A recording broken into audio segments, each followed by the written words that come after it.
10, 9, 8, 7, 6, 5, 4, 3, 2, 1. Oh, here we go. Oh, yeah! Give me that hell yeah! What? Whoa, man! Bring it down! Let's fucking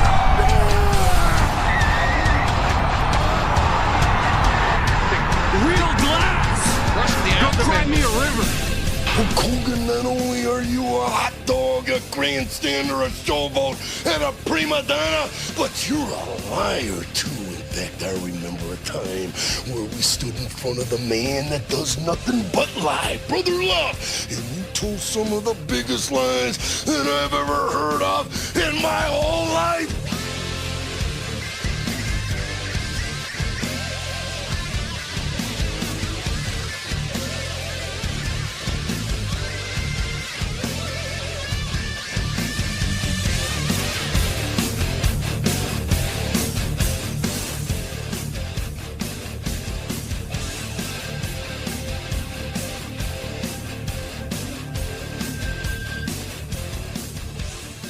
Welcome everyone to the Yissilmissil Productions channel. My name is Steven Yissil, and today is Madness Hour. Ooh yeah!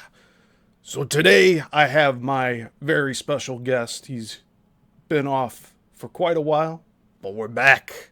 We're back once again. What happens when you fall down, you get back up. Ain't that right, Jeremy? That's right. It's been a long time, man. How you doing? It's getting better. Getting better. You said get back up, so that's what I've been doing. That's what we do here. Hey, I gotta say that new intro is fantastic. It's only getting better. It's only getting better. I've a smile on my face watching all those guys and dancing around. It's funny.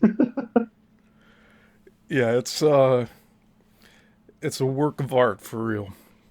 Definitely I is. have to thank all of the YouTubers that made the green screens, and I just did a little combo edit, and damn, is it looking nice now. Yes, it is. So, we're here today. We're going to just be talking about general stuff we like.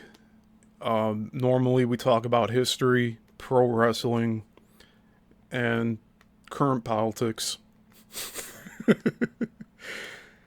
I know Jeremy had said that he wants to talk a bit about Napoleon today. So, we can see how far we go with that, and we can change topic afterward. It's no big deal. But I'm happy to have you back on here. After It's good to be back. It's been a few months, but we got the show continued. So it's no longer in hiatus, so I'm happy with that. And Yeah, it's no fault on Jeremy. It's just it's a thing that happens. Life gets in the way, and schedules don't always coalesce, so we're just all figuring it out here. But yeah, next week is AEW All in Texas, and I am attending with my uncle. That's why you're going. Okay, I was wondering. I was going to ask you why you're going to Texas. Yes. And it's going to be a whirlwind of a weekend. It's going to be like a dream. Like a hazy dream. I'm not going to even think it's fucking real. But, Where's it at in Texas? I don't think I'm overhyping it, because there's this like wrestling convention that's happening across the street at the hotel there. So we got wristbands to go to that. There's panels that are going to be happening, but it's not cheap. I'll tell you that. No. Where's it at in Dallas? You said? It's in Arlington, So it's like, Oh, okay. 20 minutes west of Dallas. Okay. But yeah, we're excited to go, and we're also on the tail end of the trip. We're going to visit our friends Susie and Brenda. So they're over. Oh, they're down there. Yeah, they're at the east side of the state, Okay. or Susie This is. could be true. But yeah, Brenda's been on the show here before. You met her, Yes. but this will be the first time I'll be meeting her in person. So that'll be kind of cool. And it's funny, my last trip to Texas is how I met Brenda, because I had to tag in. Not the best tag partner, but I had to tag in on a show.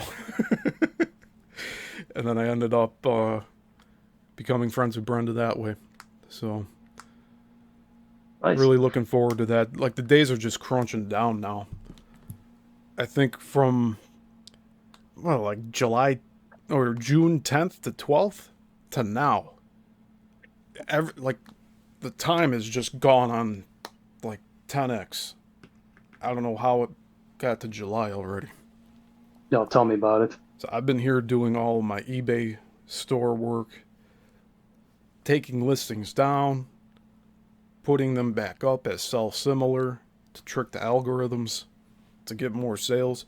It's like, no matter what I do, no matter how many items I put up, it still only gives me the same amount of sales. And my impressions can go up, but then they slam them down. They edit them like posthumously in a way. Like 3-4 days go by, and they take that Yeah. little 40,000 impression bar and they drop it to like 19,000. So I'm not sure what's going on with that. But we're going to figure that out soon, because I think I'm going to have to give a call to eBay and figure out what the hell's Yell at going 'em. on. Because I should Yeah. be getting a lot more sales. Yeah, close to 2,000 items in the store. And You've been I'm doing that for a constantly while. replenishing it. Right. You've been doing that for a while, since I've known you. Yeah, I've been, I want to say 2024 I started. Or the end of 2023. Midway through 2023, I started with Whatnot. And that was as slow as molasses with sales.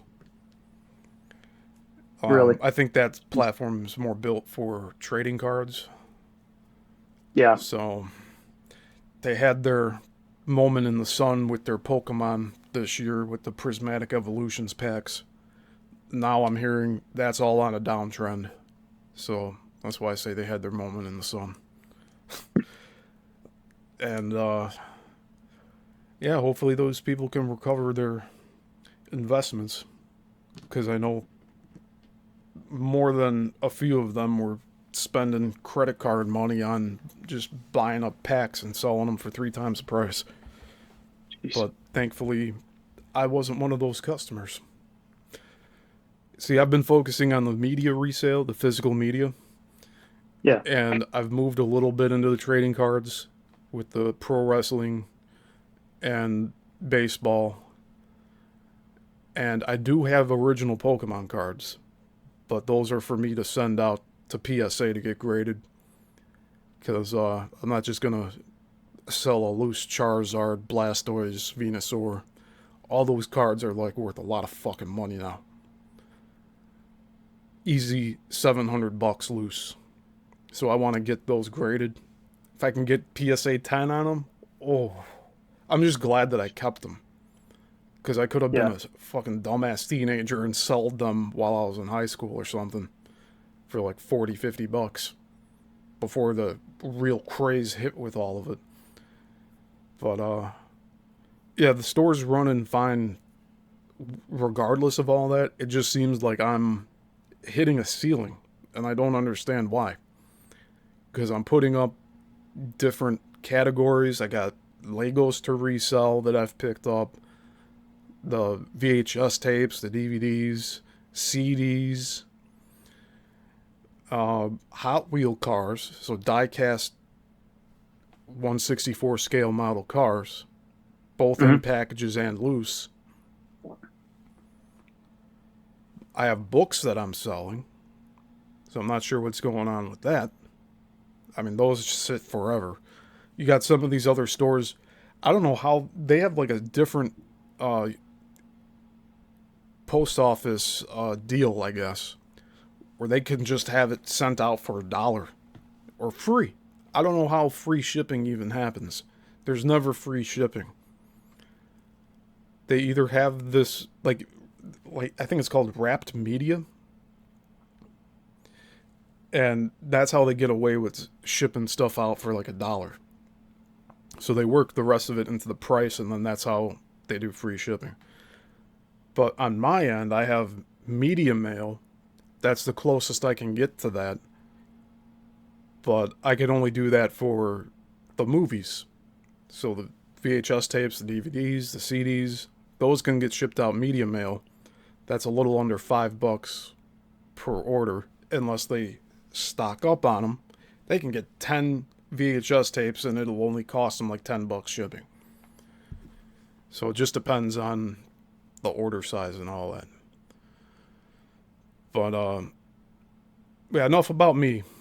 I don't want to bore my audience here. I think I'm like scaring everyone off. But yeah, if you guys are interested in my eBay store, the links in the description of the videos here. Pretty much every video has an eBay link to my store. So if you want to help me out in that regard, by all means. But yeah, Jeremy, we do Civil War reenacting, but Yes, sir. I personally haven't gone out this year, and I don't even think I went last year. I don't What think about so. you? Have you done any events this year? I went to drill twice, and then we did a living history nearby, and that's all I've done so far. We haven't really got off the ground yet, event-wise. Yeah, we have a 4th of July parade here in Niles. The 1st Michigan Engineers do that every year. I haven't done it the past 2 years.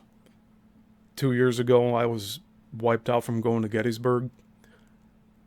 Oh, Last year, I just didn't have the energy again. It might have been too hot. This year, it looks like it's going to be too hot. But I had trouble with some of the first parades that I did where I was getting dehydrated. So we're marching in wool. And even though it's breathable, you have these people yeah. that aren't aware of like the breathable wool, and they're like, oh, it must be torture going and walking out in the 100-degree heat. It's not really that. It's the moving around and being in the direct sun. That's the worst thing.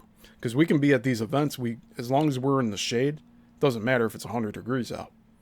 Because we'll be okay for the most part. In our tents, the canvas really keeps out the heat as well, especially at night. It's pretty insulated, especially with rain.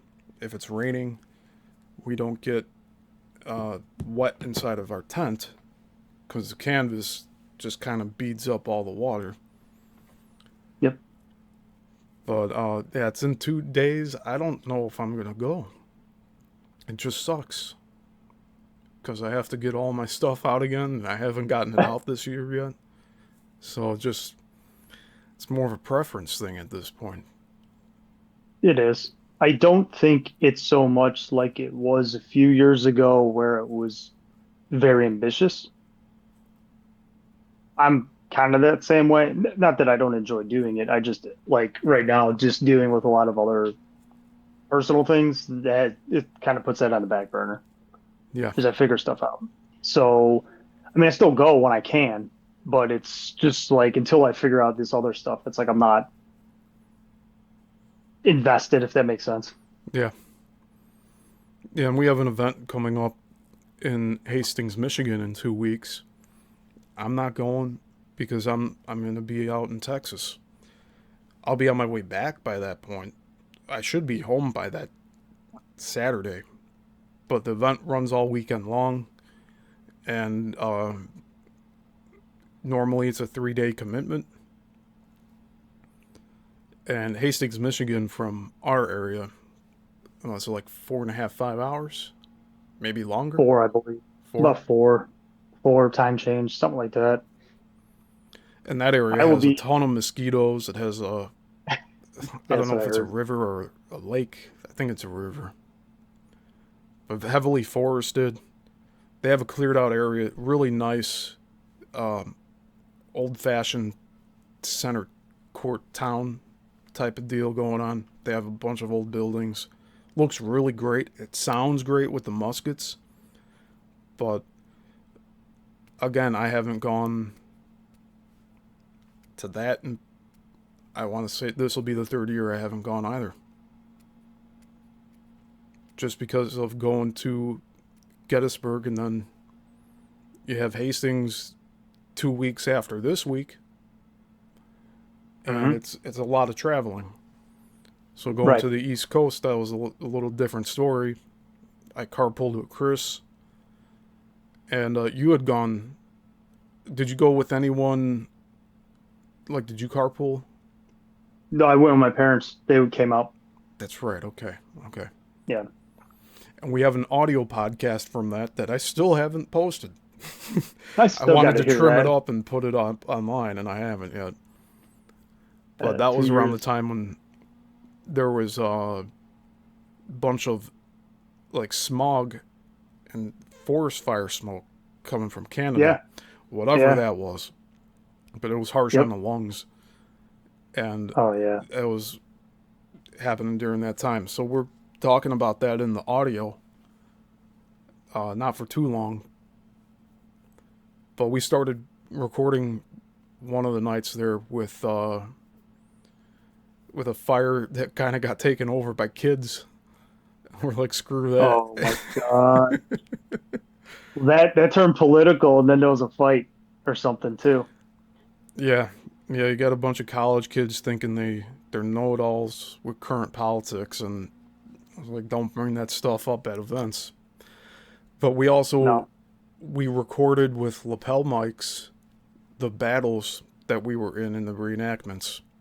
So we have audio of that as well That was that fun. I'd like to get up at some point. I think we did it the last day. Was it So we the did last just one battle? of the days. Yeah, it I think we did. sounds about right. Yeah, I think we did it for the third battle, and then I think we did the night before is where we started. Because didn't you get the audio with the German guys next door? I did. Yes. Okay, all right, perfect. Singing 99 Love Balloons. Well, Scott, he sent me the video. He was videoing when we went over there. Oh, that's So I awesome. have video he sent me. Yeah, that's really cool. Yeah, the Yeah, that Civil was fun. War, it has a lot of Napoleonic strategies in terms of the formation of the soldiers, the way they did battle. It was the last leg of Napoleonic battle strategies, correct? Yeah, it's probably split in half. You get the beginning of the war is very Napoleonic. Like everybody's just running books out of it, trying to mimic everything that happened 60 years before. And by the end of it, you start getting what like we start to see like World War One. More trenches, more fortifications, not so many frontal attacks. So there's starts becoming movement, let's say. Yeah, and the battlefield of the skies also changed a lot of the landscape of everything. Yes. Although there were air balloons during the Civil War, and we don't really see too much talked about that, but they did exist. Yes. And as far as how much it was utilized, I'm not sure. But that's where Jeremy comes into play with all the Napoleonic war tactics. Jeremy's been a student of Napoleon for his entire life. Is that right? Close. Probably 13. about 13, I started researching him, and there's a story behind that. It's actually interesting. There was a Nintendo game, if anyone remembers the original NES. I had that as a kid. Anyway, so my mom, they had got me this game. It was called The Emperor, the Emperor, and it was about Napoleonic Wars, and I had no clue what this was or who this was. So I remember asking my mom, like, well, "Who is this? Oh, it's Napoleon. Who's that?" Well, he was a French, general. And so from that point on, it was like, I'm going to find out about this guy. And then here I am, 30 something years later, still reading, still going. He's actually, there's a painting of him and he's right here next to me right now. Nice. Yes. So have you ever seen Napoleon crossing the St. Bernard Pass with the horse? Yeah. He's up on, that's pointing. what's, yeah. Yes, that's what I have. I can see it in my head. Yeah, Yep. you don't have to move your camera to show. It's all right. I don't think it come in with the bar behind me, but yeah, actually the funny story about that painting is that's actually propaganda. That's not actually how he crossed the St. Bernard Pass. He actually crossed it on a mule, and he was wearing like a fur coat. There's wow. actually a painting. Yeah, there's actually a painting of that done, so you can actually see what really took place versus the hopped up version that he wanted. Oh, so he requested that painting to be the way it is? Yes. So when David had made the painting, he was a very famous French painter of the time. He made a lot of paintings around that era with Napoleon. So Napoleon requested to have this particular one done because for Napoleon everything was like Caesar. He was a fan of Caesar. So everything he tried to do was kind of, if you look at a lot of the architecture that he brought back, it was kind of like Roman times. And so he was trying to recreate that through art. So everything that he would do in real life, he would try to have it mimicked in art form with the paintings. So some of the paintings are depicting real stuff, but sometimes they're depicting enhancements, let's just call it. Yeah, that makes sense. Yeah.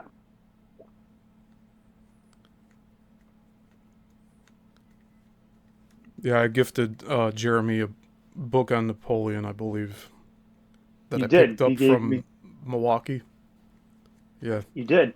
You gave me Haynesville, the campaigns of Napoleon, which is like when you go into studies, this is what I found out you like later. This is like we'll just throw the word out there, the Bible of the study of the Napoleonic Wars. Like if you want to know the campaigns of Napoleon, this is the one you get. That's what you start with. Now, there's an interesting fact about him in regards to there's been more books written about him than Daisy lived or something, some astronomical amount of publications about him.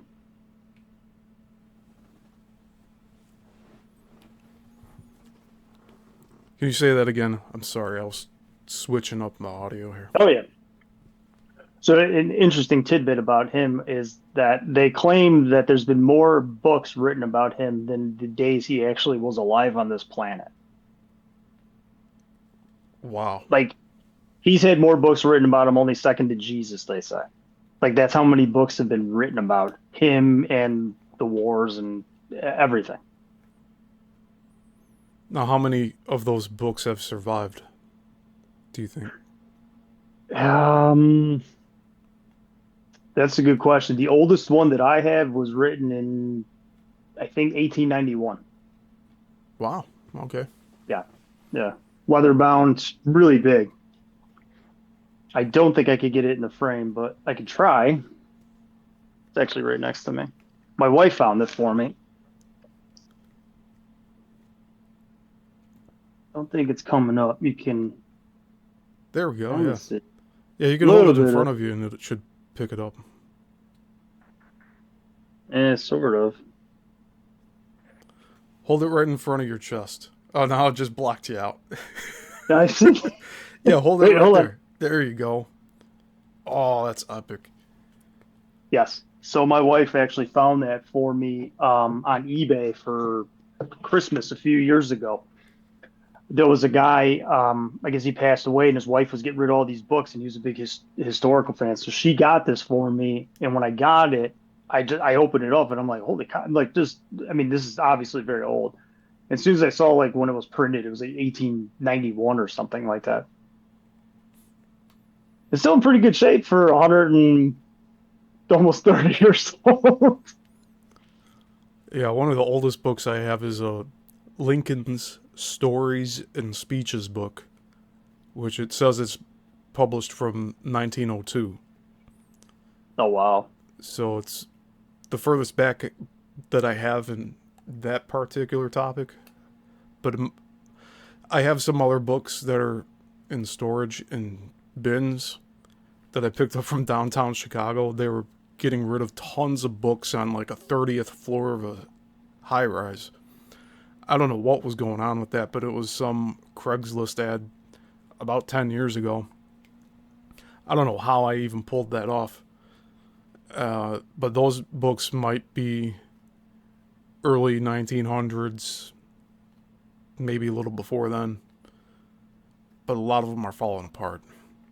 Yeah. So mostly I have those so I could transcribe them or like photograph them so I don't handle them too much. Because I don't know if there's other copies out there. There probably is.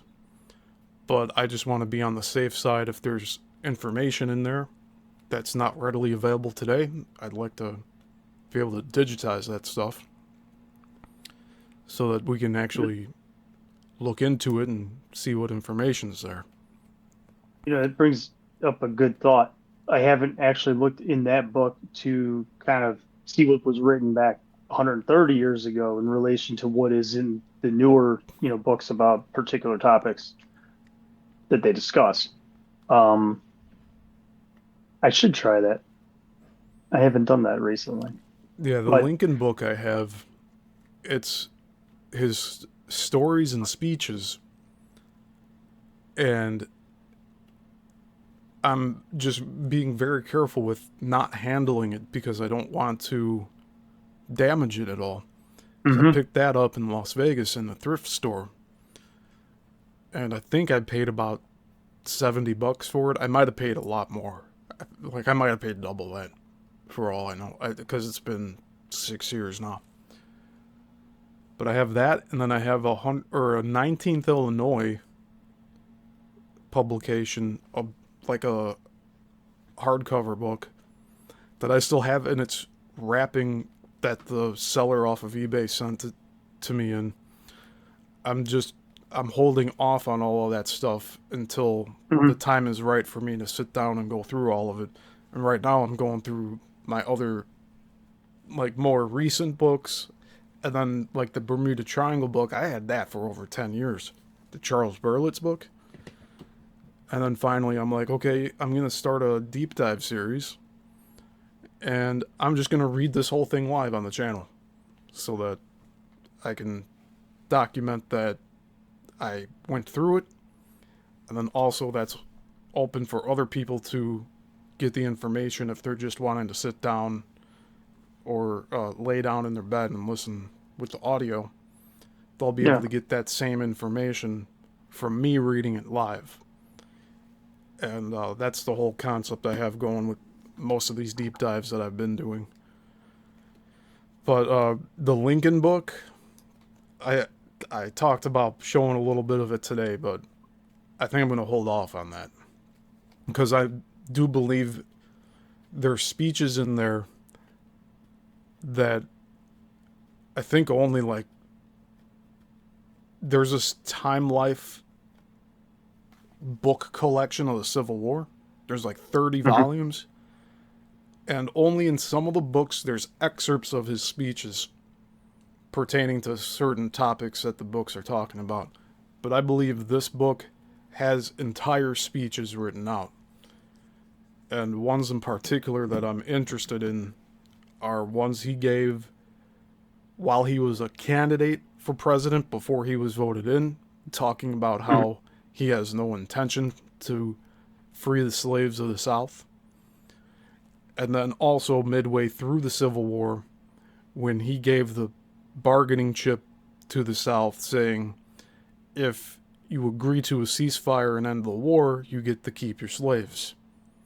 Both of those two key points dismiss the overall mainstream media narrative that the Civil War was about slavery, because it was not about that. Yep. So I'm really trying to hold on to that information until the time's right. A few years ago, it felt like we might be getting into another civil war, but now, not so much. I think the military is just chalked up to the gills. We're just an overbloated country right now where everything's riding on credit and taxes. Taxes are funding most of the stuff, and most of our taxes are going overseas. So it's kind of all ass backwards. Instead of helping us here, we're trying to help everyone in the world but ourselves. And I saw on Twitter the other day, because somebody asked this, and I already knew about this, but to see it reconfirmed again by Grok was pretty interesting. Somebody asked when the income tax started. And they said it was Abraham Lincoln who started it during the Civil War, to fund the war. Yet, that was never rescinded. So we're still living under Civil War taxes and tax law. Yeah. 162 years later, plus. Because I'm just going off of the Battle of Gettysburg. And that was late in the war. True. Right. If I think about it too much, it's going to piss me off. You know? Well, I think everyone should be pissed off about it. Looks like they talk about like, well, really shouldn't have even continued on as long as it has. And then you have the creation of the central banks in 1913, and the Federal Reserve. Thanks, Woodrow. The worst president, close second, Obama, right? Well, FDR's up there too. Nobody will touch that though. You say that out loud. Well, he was the president during the war. It's okay. So what?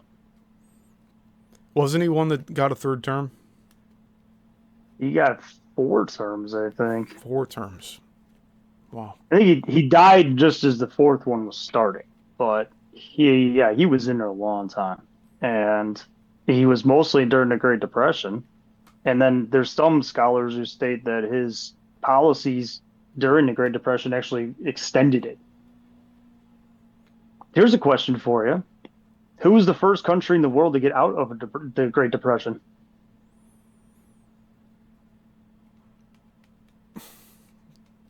Was it Germany? Oh, no. And how did they do that? From what I remember, is they left the world currency. They started their own thing. They started their own currency. They started their own, they got out of the world market kind of thing and started to build in-house.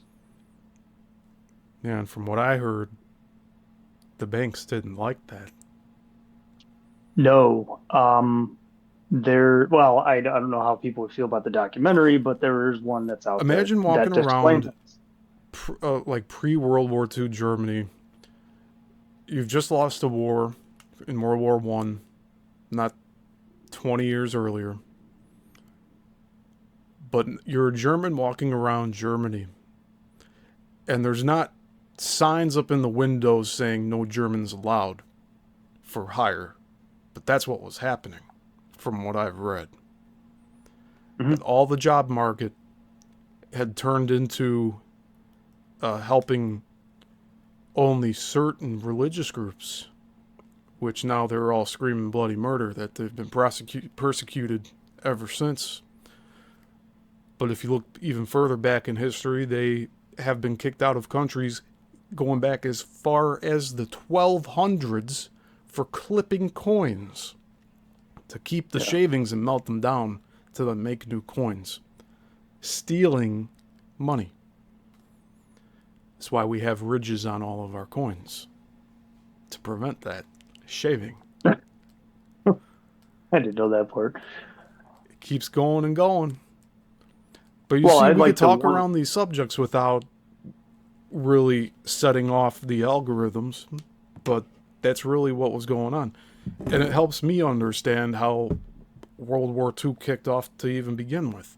Because I know the First World War was called the Great War, and that seemed to be orchestrated, Franz Ferdinand being assassinated. Like that was the kicking off point. Somebody had to plan that. And there's this saying that all wars are bankers' wars. And there's a truth Well, to it that. was.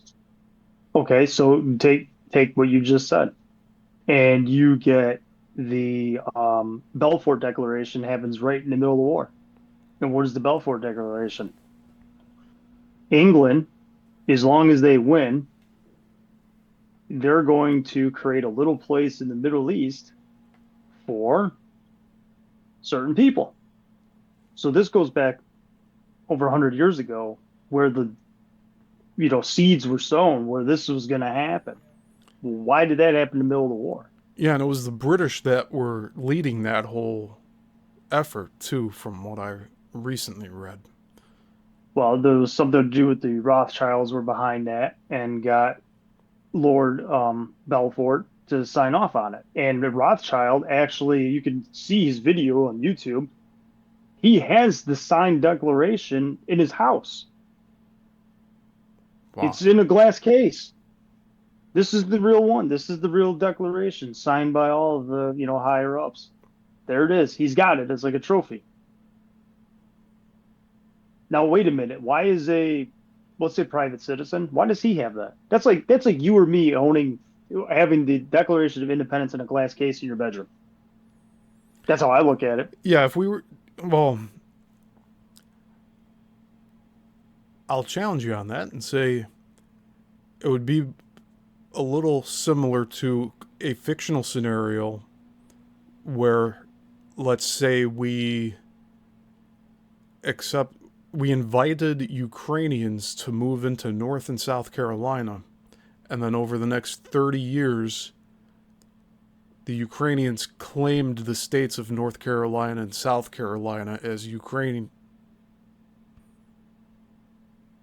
And then anybody who opposed it, they just set up false flags, said that the Carolinians were trying to kill the Ukrainians. And this is all hypothetical. And then the Ukrainians just wipe out all the Carolinians. Because that's what we've just experienced in the Middle East over the past several years.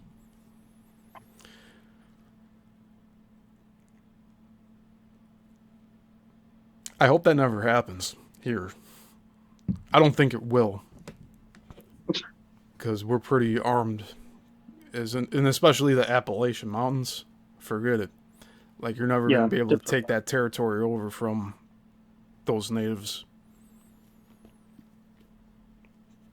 But that's how I liken it to that. It's like It's a good example.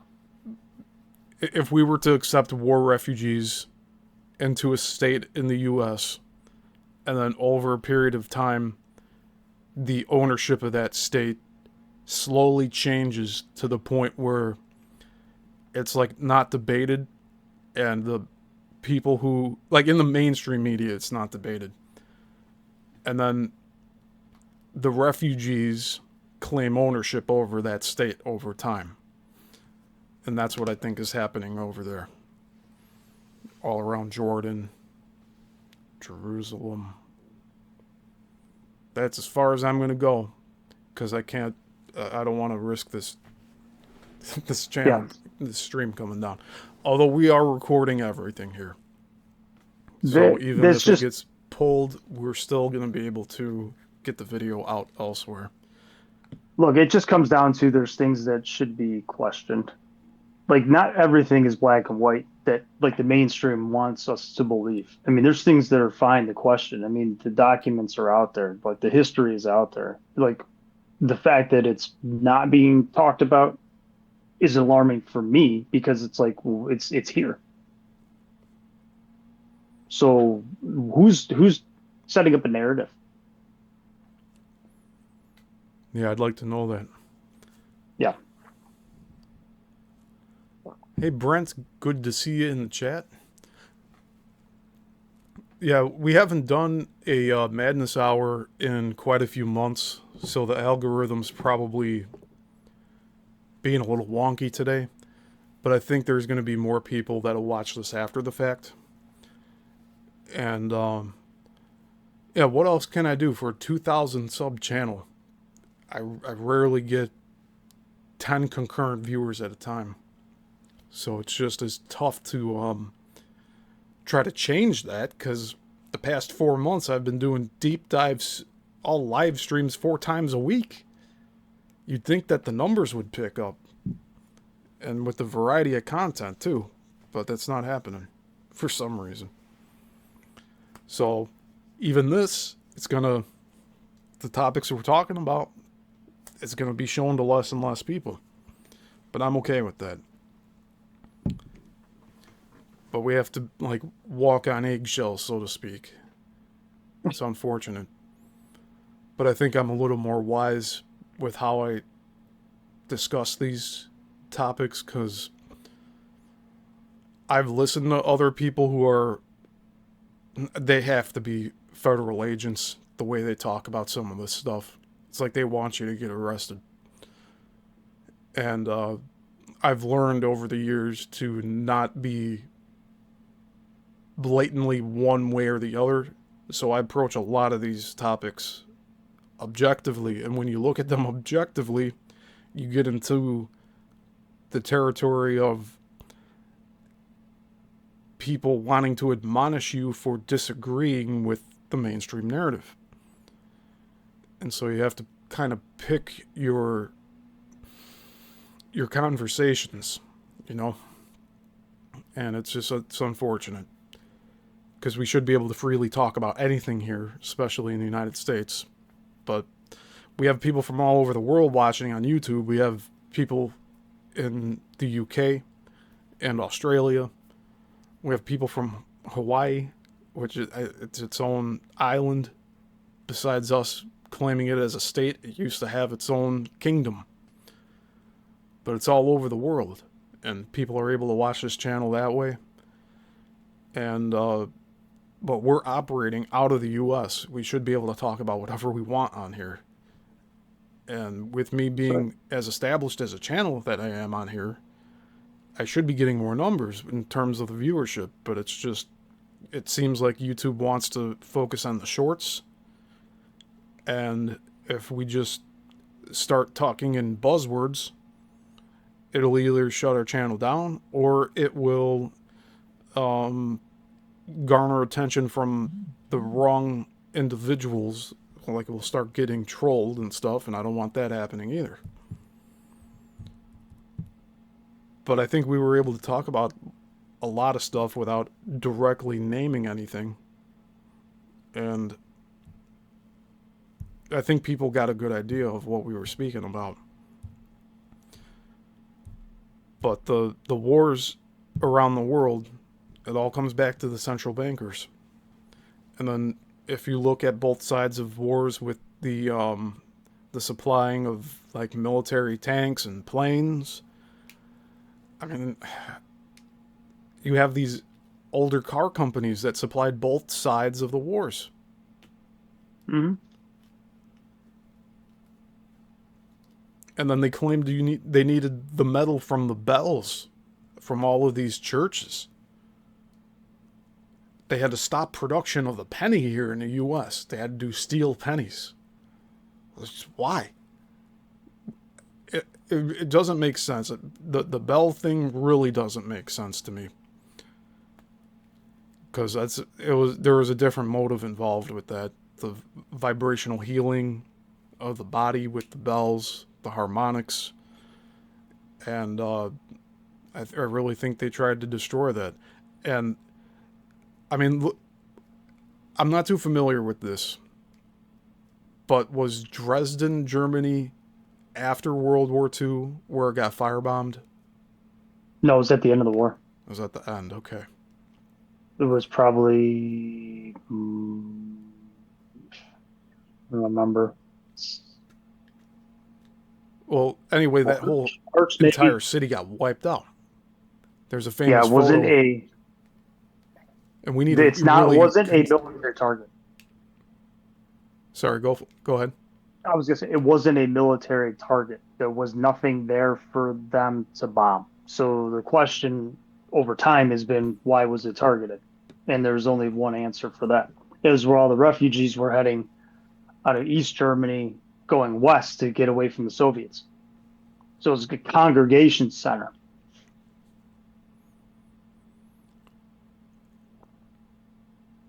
Yeah, that's just a really sad situation.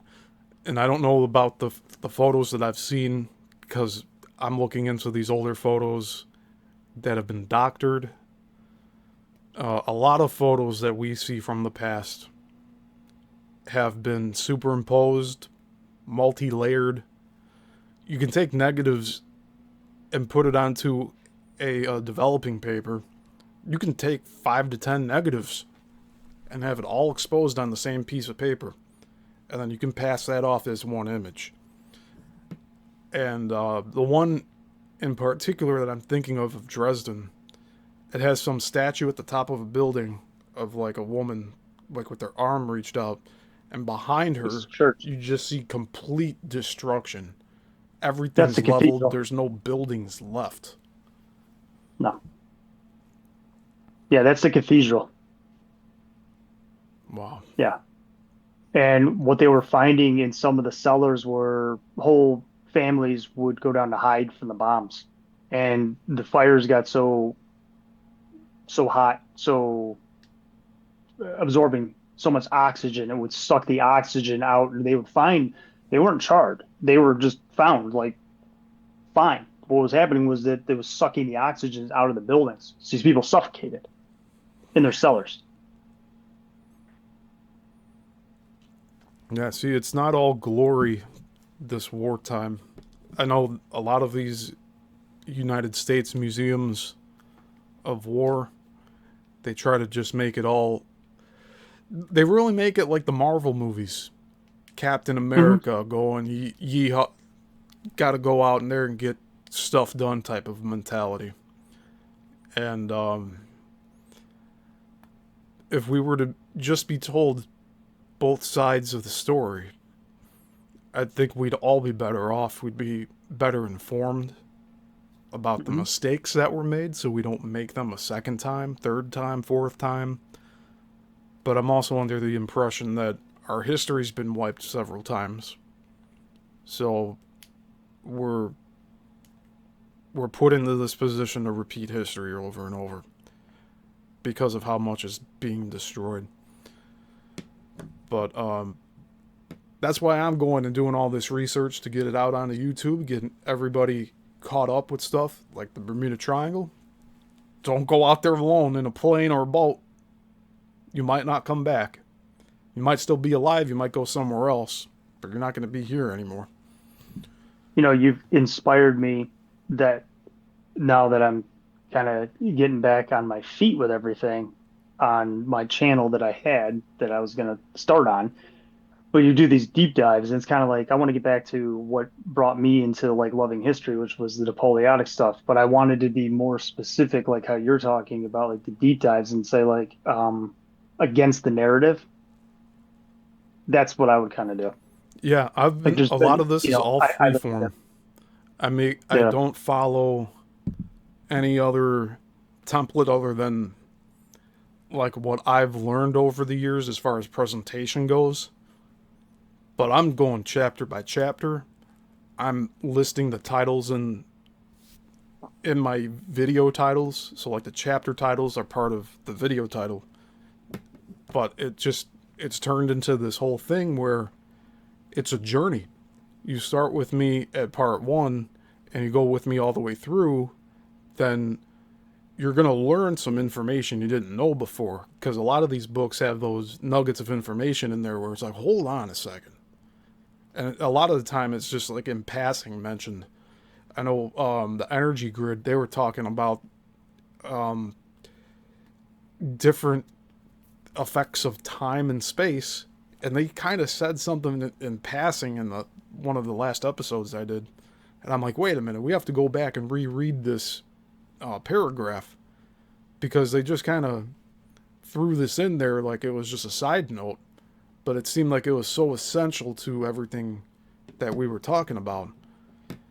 And putting it all together and taking the time to go in depth like I am, I think it's benefiting more people than just myself, and I don't have to rely on just my memory alone of having read the books. It's all documented out for people to go and watch and learn along with me at the same time. And we got Jay Wild in the chat. Jay Wild is my first paid member of the channel. And I thank you, Jay, for becoming that first member. He says in the comments, the Bermuda Triangle and Coral Castle content is gold. I haven't even glimpsed the Chicago stuff. Yeah, the Chicago series is finished for now.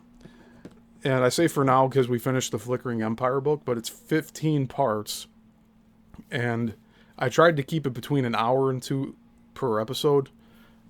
But, yeah, whenever you get the time to watch it, I think you're going to really enjoy it. And I have it out there so that people can watch it whenever. Just because I'm finished with it doesn't mean that anybody else has started it, just like Jay. Like, he hasn't started it yet, and that's totally fine. And Jay will be getting the Great Lakes Triangle deep dive, because I'm going to start that soon. I know I keep talking. I've been talking about it for nearly 2 months now. But I picked up a book on the Great Lakes Triangle, which I think a lot of that's centered around Lake Superior. I have a bunch of shipwreck books about Lake Superior from that same haul I got the Napoleon book for you from. And I'm going to start incorporating all of that together. I think the Great Lakes Triangle is going to be a lot more of a deep dive into the different shipwrecks of the Great Lakes.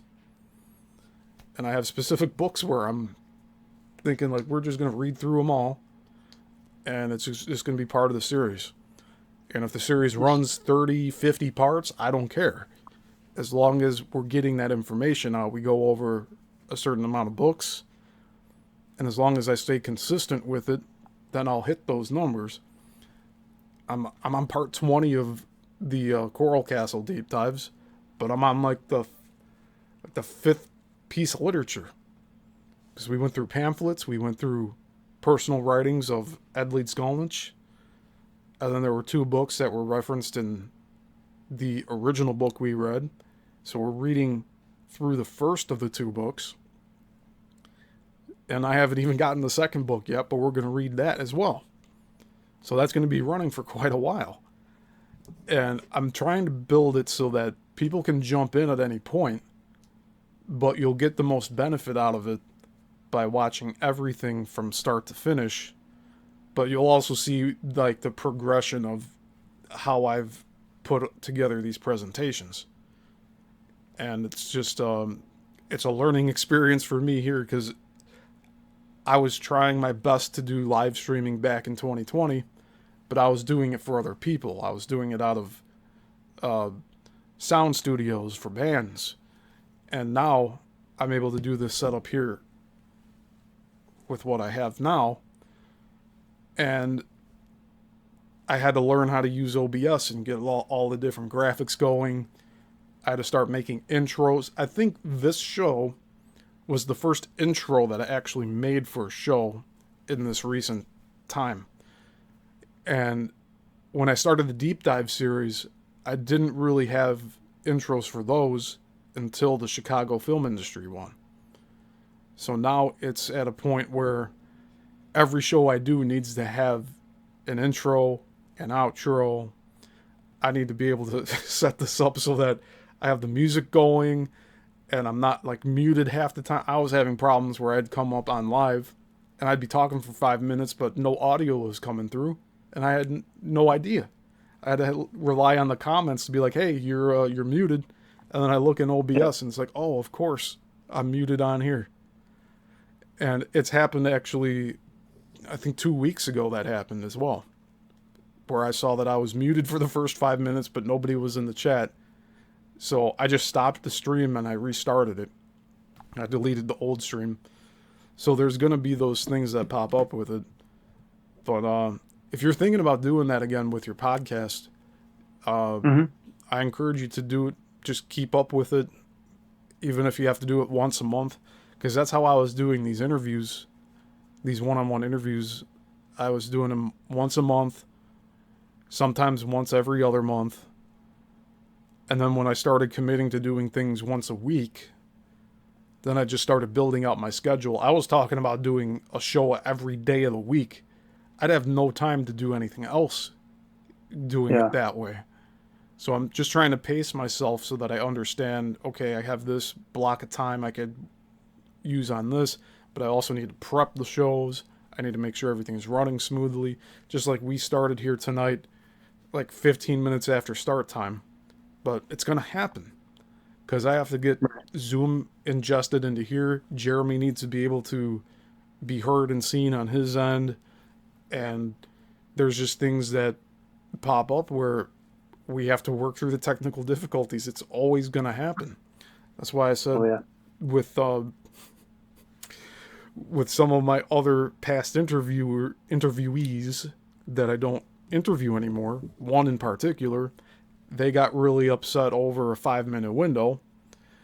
And it was a thing where I'm pretty sure I sent an email link out with the Zoom invite. And I guess that email either never got to them or they saw it and then forgot about it. Yeah. But either way, it is what it is. I think that was supposed to end the way it did anyway. Everything happens for a reason. And I was able to expand out into all these deep dive series. But Jeremy has a podcast. It's in the description of this video. So if you're watching live right now, you can check out Jeremy's podcast in my description. And I'm on some of the episodes. But Jeremy hasn't updated in a little bit. But it's been a while. Yeah, you're planning on getting back into it, so I'm really happy that I'm starting thinking about it. Feel better again in life, so my interests are starting to peak again. So we gotta get some new stuff out there. And like, I'm fortunate that I have the time to do all of this myself, because it's time consuming. There's stress involved, especially if you're trying to stay committed to a schedule. There's days where I don't want to do shows, but I do them anyway.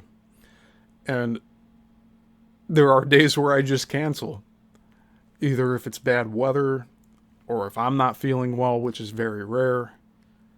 But it just comes down to the consistency and making sure that at least you're putting something out on a schedule, and then you'll start getting that rhythm back. And then the inspiration starts to come back too. Right. And once I decided to stop taking on so many video gigs that were just all time consuming to me, I wasn't able to work on any of my video work, but here I'm doing other people's video work to get paid. And then I wasn't creating any content. So making those decisions this year to free up my schedule so I can do stuff like this and have you on, Jeremy, and then do my own deep dives where it's just me running solo. It's definitely a decision, because I could be working on other people's projects and getting paid for it, but the money is so scarce with that. I'm better off just running the eBay store at this point. Yeah. And if the video gigs come up, like the good paying ones, I'll take them on. I love to do secondary camera work where I show up, I'm a camera operator. Once I'm done shooting, I'm paid and I go home. And for the longest time I was operating with, I'm going to bring all the footage home with me and then edit all of it for the next 2-3 weeks. I don't have time for that anymore. Especially if I'm trying to take on weekly work, that stuff piles up very quickly. And so, like with the wedding video work, forget about it. It's not for me anymore. Unless I'm doing some Indian weddings that are 2 days long and I'm getting paid 5 to 10 grand, then just forget about it.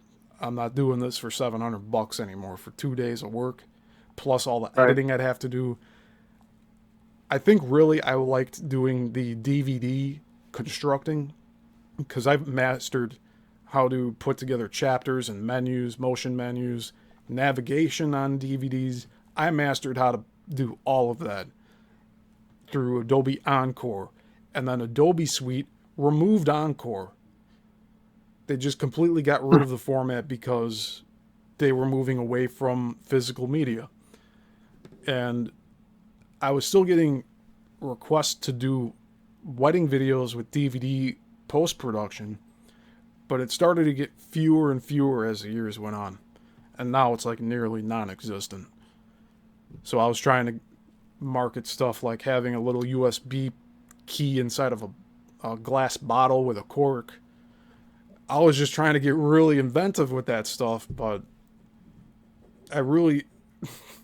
I want to sound bad saying this, but a lot of the brides, they have so much going on for their wedding day in general. Video's the last thing on their mind. So I can't expect them to make specific decisions on what exactly they want. And most of the time, they just want a highlight reel, which is totally okay. I'd prefer doing that, giving them a 3-minute video of the highlights of the day with music. And give them all the raw footage too, so they can watch it all back. But it became too much, and it was taking a lot of time away from doing work here on this channel.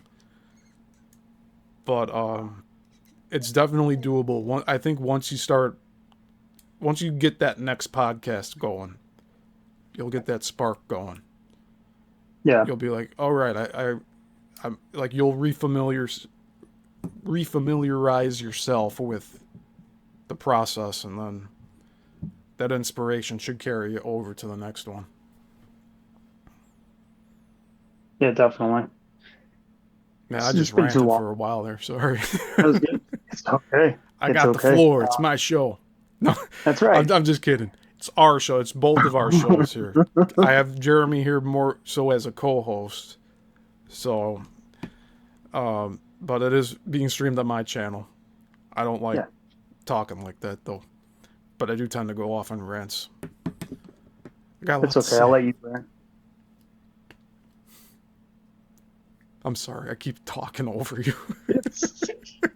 It's okay. It's okay. I love the rants. I still remember the time you ranted in your truck about the Matrix making the new one or something. I have that video. Here, you know what? Jay Wild, I made vertical videos of my initial reaction to the announcement of Matrix 4 back in 2019. So I'll upload that as a members only video so that Jay can see that, because Jeremy has seen it. It was something I did live on Facebook, I believe. I just ranted the whole trip home, the whole trip back to the warehouse work, because I was doing gas meter work at the time. And I had just happened to look at my phone near the end of the day before I finished my route. And I saw the announcement for Matrix 4, and that it was only one of the Wachowski brothers running it. And I'm like, what the fuck is this shit? And it was eating me all the way up to the end of my shift before I got in my truck to go back to the warehouse. And I'm like, you know what? Screw this. I'm going to do it live. I'm going to get all of my thoughts and feelings out on camera. And I did a 20 to 30 minute rant about how much I thought this announcement was pure bullshit. That they waited nearly 17, 18 years to come out with a sequel, and that one of the brothers isn't even confident to put their name on it. And they're not even brothers anymore. They're fucking sisters. It's all ass backwards. And it's a whole ritual thing going on in Hollywood. That's really what's going on with that stuff. But I was really upset with that. And I posted it. It might have actually been to this channel. Now that I'm thinking of it, because I was able to download it, and it would have been a lot harder to download it off of Facebook. But I'll get that back up for members only, so you can see me ranting in my work truck with my work vest, like the reflective vest on, and I had sunglasses and my big beard. And I just remember showing up one of the Civil War events, and I walked up to you, and I'm like, I must commend you on your rank. oh man, it was so passionate and so raw because I had studied the Matrix franchise for a long time, and I spent a lot of years defending the sequels and how they fit into the original, and it just pissed me off. I refused to see it. I still have not seen it to this day. And when I do see it, I might just do a watch along on this channel, and we see how that turns out. Like, I might have to do that through Patreon though, because I know we show certain things on YouTube, it gets copyright stricken, but the rant video, that's all me. That's all me driving around. The phone's on a dash thing, and I'm just sharing my thoughts. It was good. It's worth the watch. Awesome. Zenray came into the chat here. Good to see you.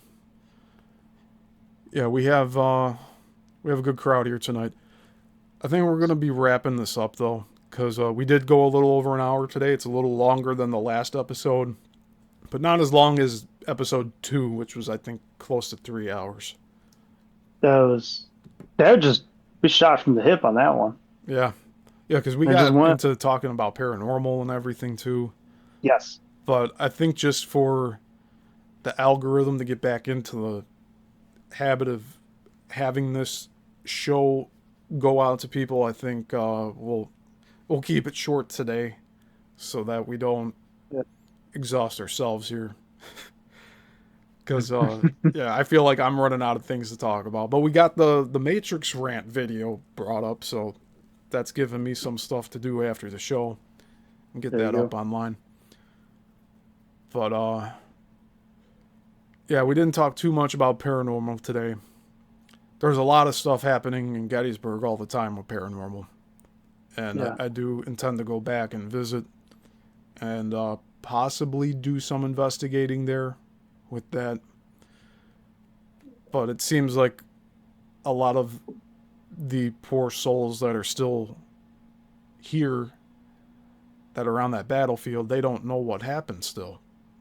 They're stuck in a loop of their last moments from what I've seen from everything that people have gone in to do investigations on. It's like they're right in those final moments before they died, but they keep on going in a loop.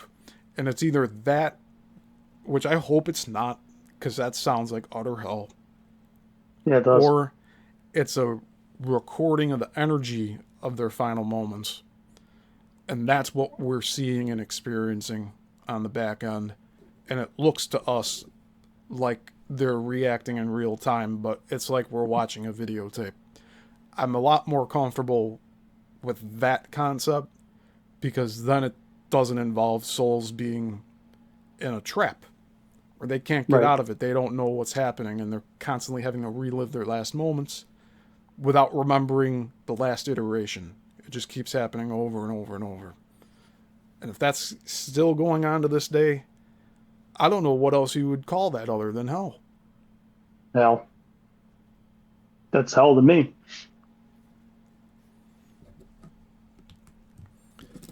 So for the time being, I'm just going to say it's all ley lines, and we're seeing the residual energy of these soldiers because the alternative isn't as happy. No, definitely not. Jay Wild says, I would pay to see the watch along. Enjoy vacation, bro. I will. We talked a little bit about what I'm doing next week. But yeah, this is the last full week of doing videos for the channel for a little while. I'll have 2 weeks hiatus from here. But I might just do one of my shows over my Independence Day break. Yeah, Why this not, week. right? Yeah, you might as well, right? Yeah, I'm not doing much. Yeah, it's more so this week that's a holiday. But Yeah, my holiday is next week. that's true The for you. Yeah. Independence Day is for me. It is for me. It's my country, it's my holiday. But next week is my favorite wrestling company's WrestleMania for the year. So AEW is having All In, which is their WrestleMania. And that's why I'm not going to be doing videos, because I'll be gone. Unless I do some random pop-up live stream like, hey, I'm at Globe Life Field. Hey, everyone. Like, I don't think I'm going to do that, though. Because Yeah. I'd rather be in the moment with my uncle there. Yeah. Go enjoy yourself. Yeah, it's like I'm surrounded by all this production work already, so part of that trip Take it, is bro. to get away from it all.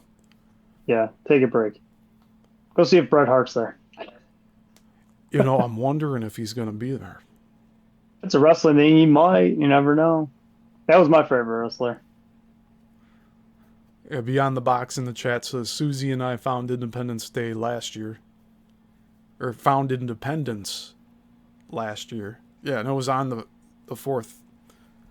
They broke away from a toxic individual that was pretending to be their friend.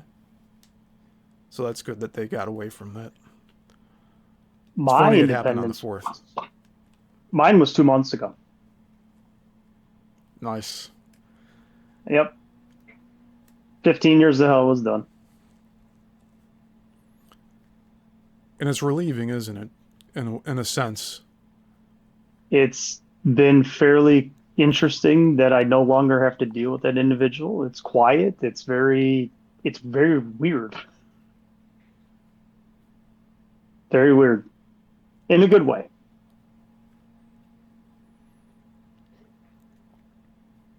I'm happy for you, man. Because I know it Thank was you. stress. That whole situation was stressing you out. So I'm glad that you're seeing some relief from all of that. Yes. Yes. It took some time, but it was a lot to come to terms with that I still deal with, trying to come to terms with. But it was nice that was the end. So you get that independence, and that's, if anyone is, when we talk about that independence, it's good. Very It's cool. it's good to get away. It's very good to get away. It's then you have to deal with the collateral damage that's already been done. So that's the hardest part. Yeah. Pick up the pieces.